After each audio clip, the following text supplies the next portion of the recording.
एक छोटे गांव में एक सुंदर लड़की नाम अनीता रहती थी। उसकी खूबसूरती और अद्भुत आत्मविश्वास के कारण गांव वाले उसे सराहते थे, पर उनका प्यार और सम्मान अब एक डरावने चुड़ैल के परिचय के सामने अधूरा रह गया। एक रात अनीता एक जंगल में अकेले घूमने चली गई। उसके दिल में एक अजीब सी इच्छा थी जो उसे जंगल की गहराइयों में खींच रही थी। उसने अपने पैर जंगल की ओर बढ़ाया। जैसे ही उसने एक गुमनाम गुफा को देखा, उसकी रागिनी में कुछ अनजानी ताकत थी जो उसे गुफा की ओर आकर्षित कर रही थी। उसने अपनी कर्नाटिक शांति के साथ गुफा में प्रवेश किया। जैसे ही उसने एक रहस्यमयी और डरावनी महसूस की। गुफा के अंदर उसने एक औरत की छवि देखी जो उसे उसकी माँ के साथ मिलती थी, पर वह अद्भुत और डरावने अंदरूनी रूप में थी।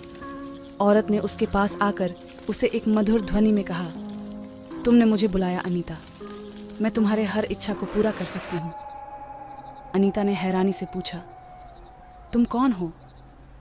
औरत ने हंसते हुए कहा, मैं एक इच्छाधारी चुड़ैल हूँ। तुम्हारे सभी इच्छाओं को पूरा करने के लिए यहाँ आई हूँ। अनीता ने उसे देखते हुए एक अजीब सा लालच महसूस किया। उसने खुशी से हंसते हुए कहा, मुझे एक सुंदर और धनवान पति चाहिए। चुड़ैल ने मुस्कान के साथ कहा, तुम्हारी इच्छा पूरी हो गई।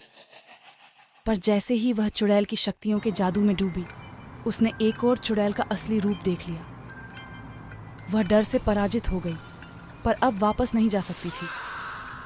अनीता को अब अपनी भूल का एहसास हो गया था। वह चुड़ैल के साथ लड़ने के लिए तैयार थी, पर उसकी शक्तियों से बचना मुश्किल था। वह एक योद्धा की तरह लड़ती रही, पर चुड़ैल की शक्तियों से पराजित हो गई। उसने एक कोने में अपनी आखिरी सांस ली, पर उसकी आत्मा को शांति नहीं मिली। चुड़ैल ने उसकी आत्मा को चुराया और उसे अपने निगल लिया। गांव वाले उसकी गायबी और विचारशीलता का अनुभव करते रहे, पर उन्हें अब उसकी कभी भी वापसी की उम्मीद नहीं थी। अनीता की आत्मा ने एक नए जन्म का संकल्प किया। वह अब एक और चुड़ैल के रूप में नहीं, बल्कि एक परिणीत योद्धा के रूप में जन्म लेगी। उसने खुद से वादा किया कि वह अब डर का सामना नहीं करेगी, बल्कि डर को दागा देगी। चुड़ैल की गहराइयों में अनीता की आत्मा ने एक नई शक्ति का आह्वान किया।